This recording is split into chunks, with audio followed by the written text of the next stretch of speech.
"You're not your father," they mocked the black girl. She fixed the motor and shut them in minutes.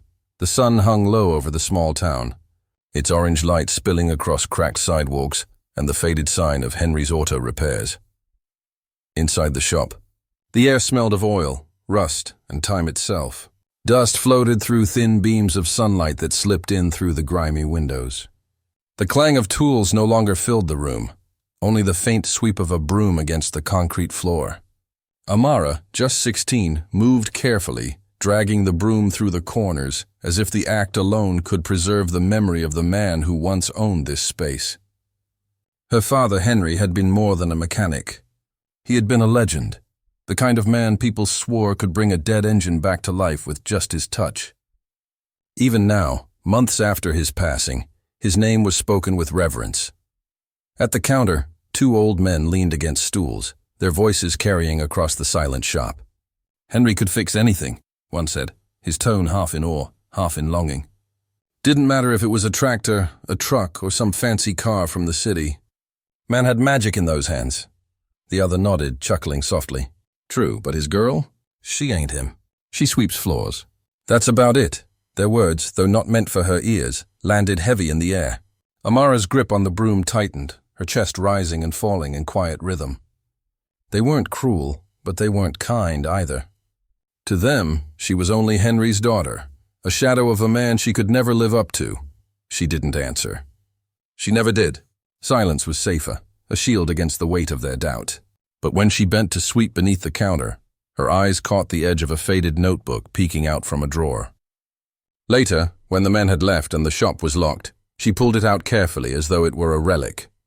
The cover was darkened with oil stains, the pages filled with her father's jagged handwriting, diagrams of engines, notes scribbled in the margins. Amara sat cross-legged on the floor, the shop's single lamp flickering above her, tracing each drawing with her fingertip. It was as if he were still teaching her, whispering through grease and paper. At school, the world was different. The smell of oil clung to her skin, no matter how much she scrubbed. Her fingernails bore faint stains that soap couldn't erase.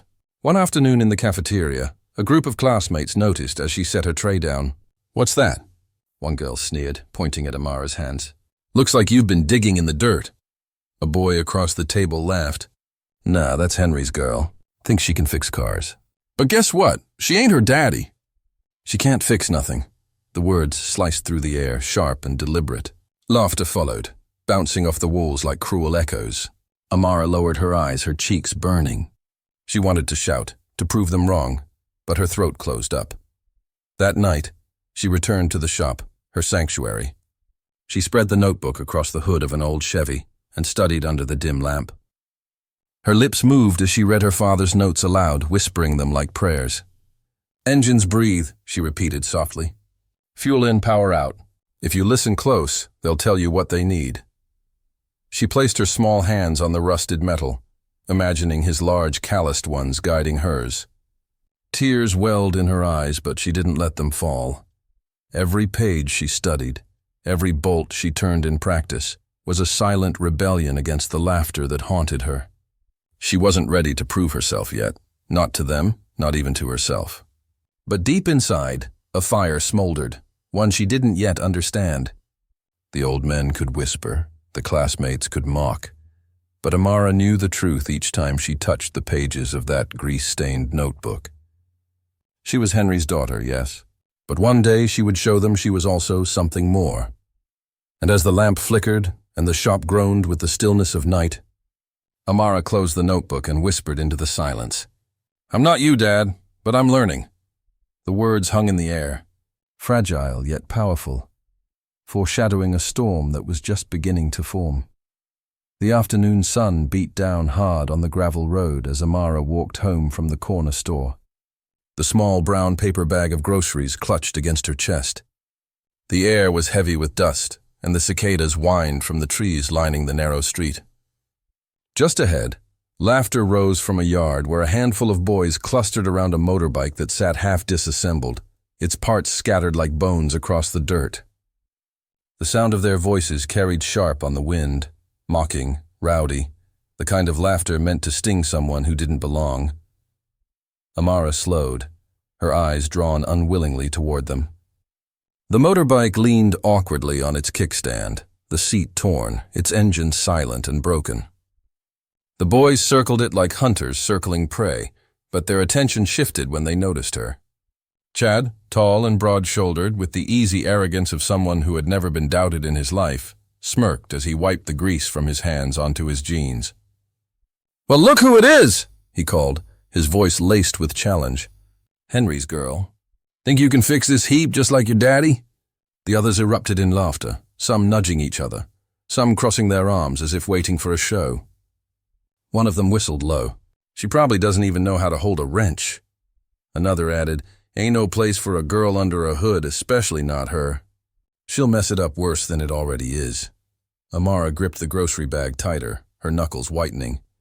She kept her head down, quickening her steps, hoping to slip past without giving them the satisfaction of a response.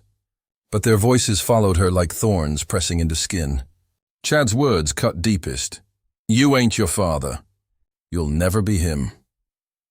The insult landed heavy, striking the very place she protected most fiercely, her father's memory, her connection to him.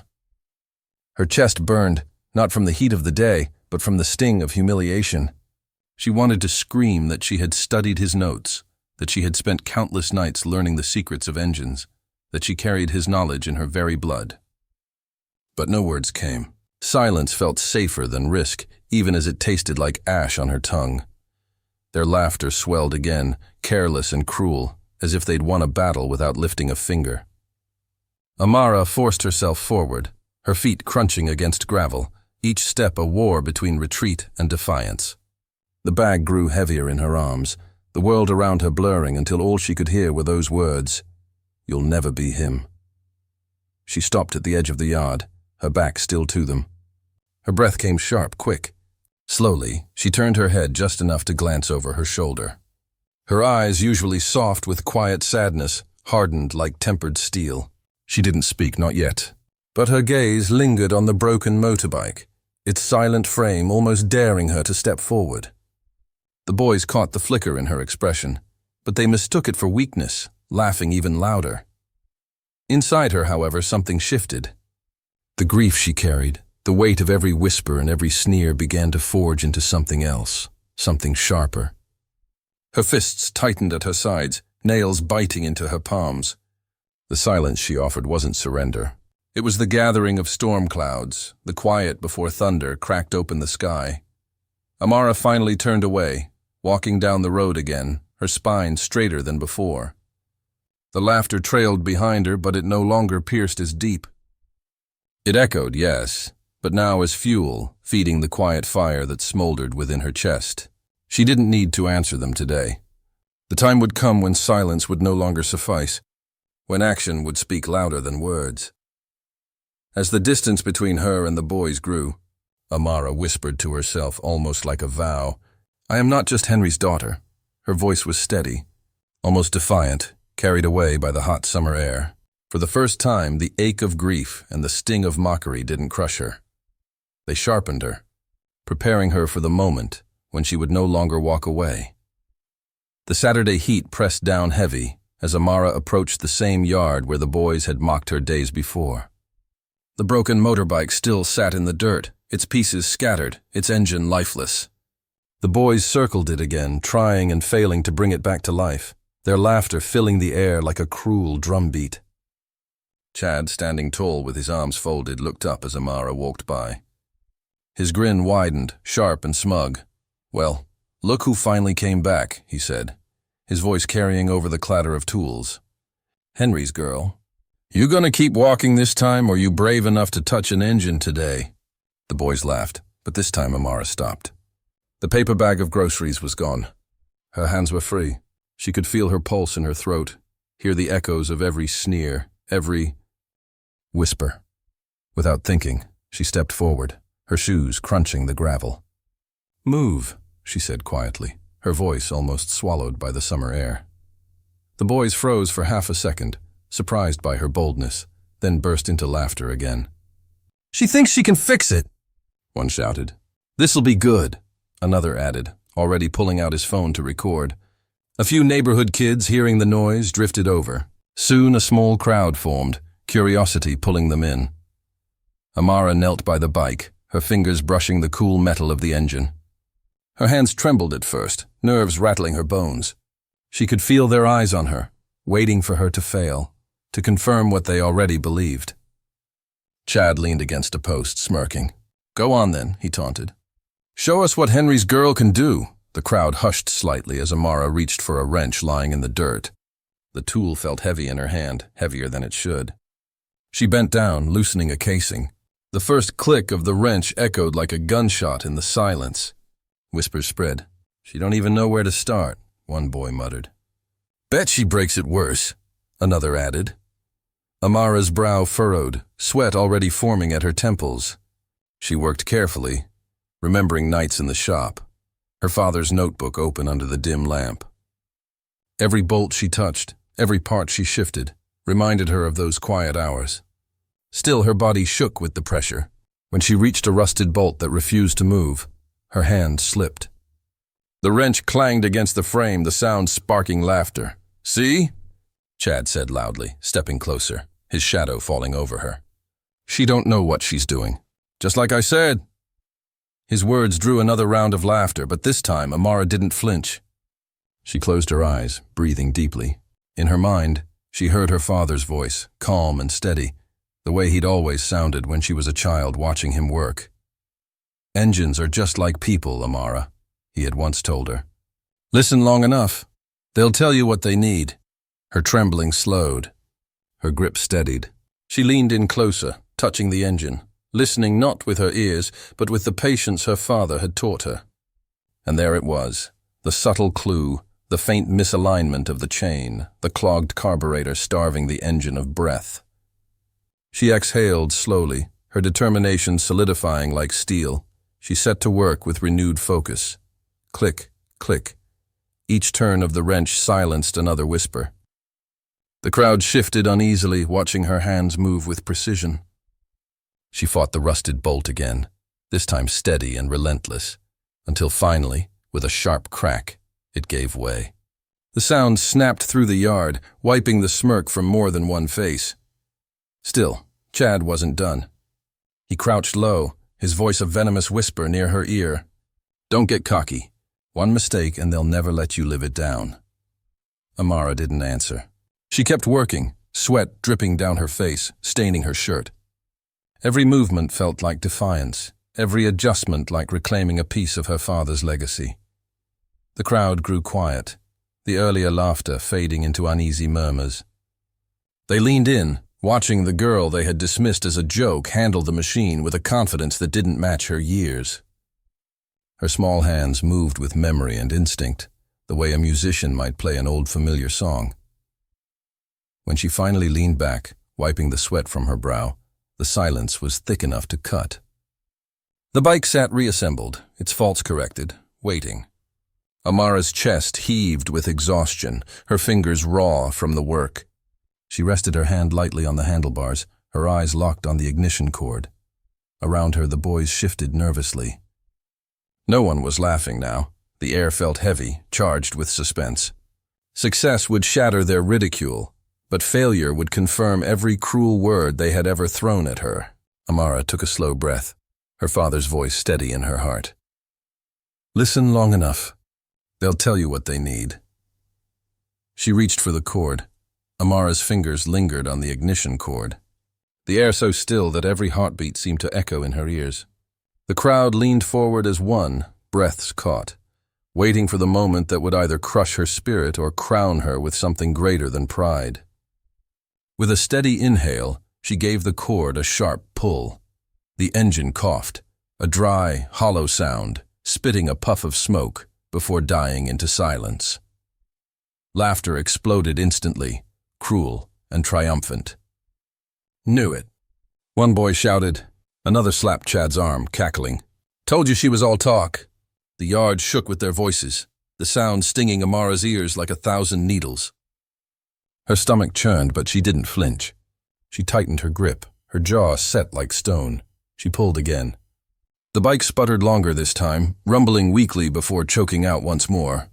The laughter grew louder, harsher, a chorus of disbelief turned mockery. "Give it up, Henry's girl!" someone jeered. "Go back to sweeping floors!" But Amara's eyes narrowed, her breath steadying against the noise.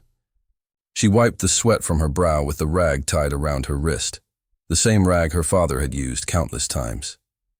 For a moment, it was as if his hand rested over hers, guiding her. She whispered under her breath, words no one else could hear. "One more time." Her hand gripped the cord again. She pulled. The engine sputtered, coughed, stumbled, then roared to life. The sound tore through the yard like thunder cracking the sky. Smooth, steady, undeniable power surged from the machine, vibrating the ground beneath their feet. The laughter stopped mid-breath. Silence dropped heavy, stunned and absolute.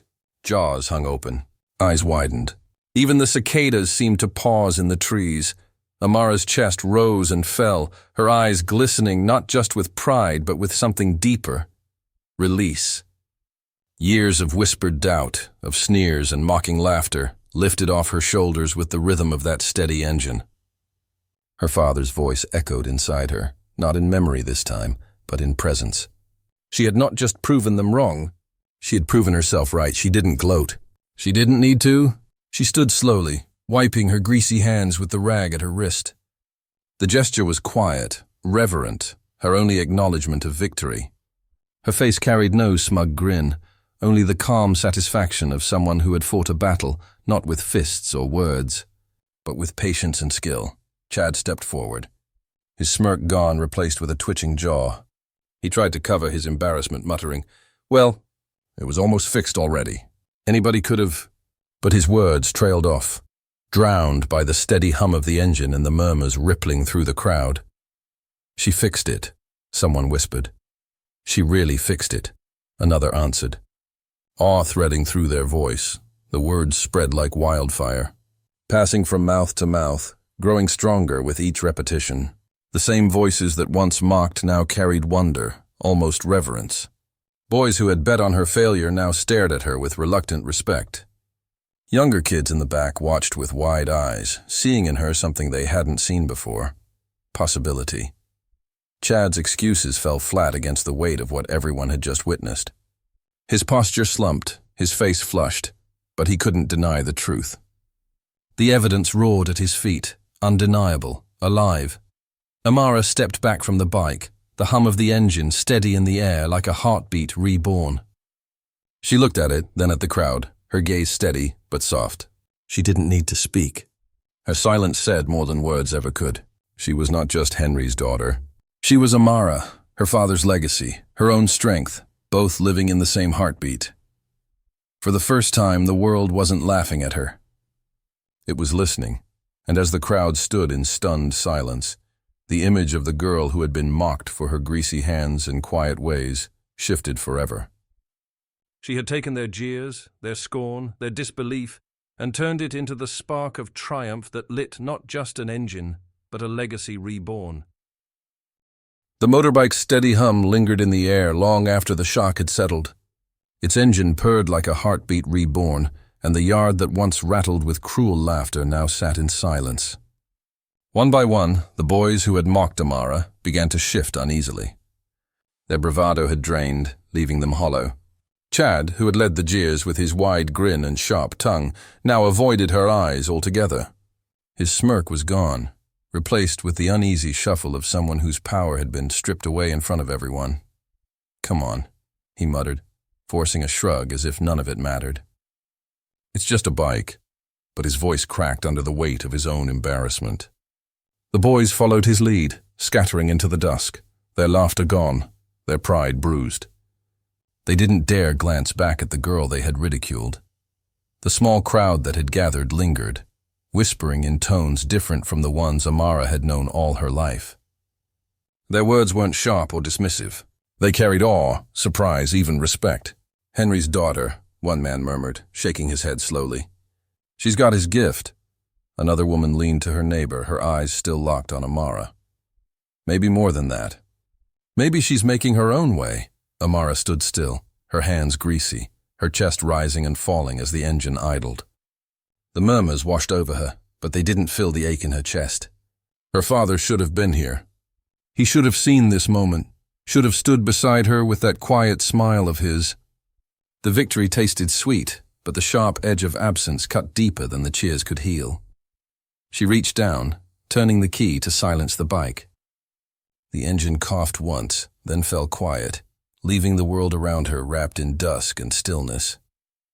She wiped her palms with the rag tied at her wrist, the same rag that had once belonged to Henry, its fabric worn soft from his years of work.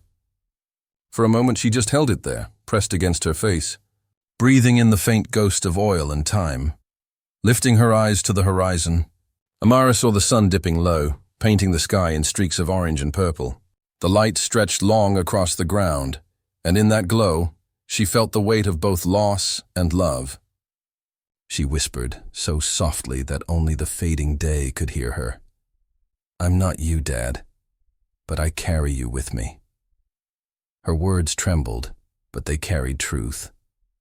She didn't need to be Henry, didn't need to live as a shadow of the man the town had revered. She was herself, and in every bolt she turned, every engine she coaxed back to life, she carried him forward in her own hands. The crowd eventually drifted away, their whispers following her like a new wind.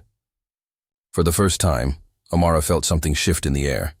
Not acceptance, not yet, but the beginning of respect. It wasn't loud or triumphant.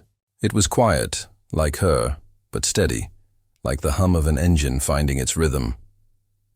As the yard emptied and the cicadas reclaimed the evening, Amara stood alone beside the bike.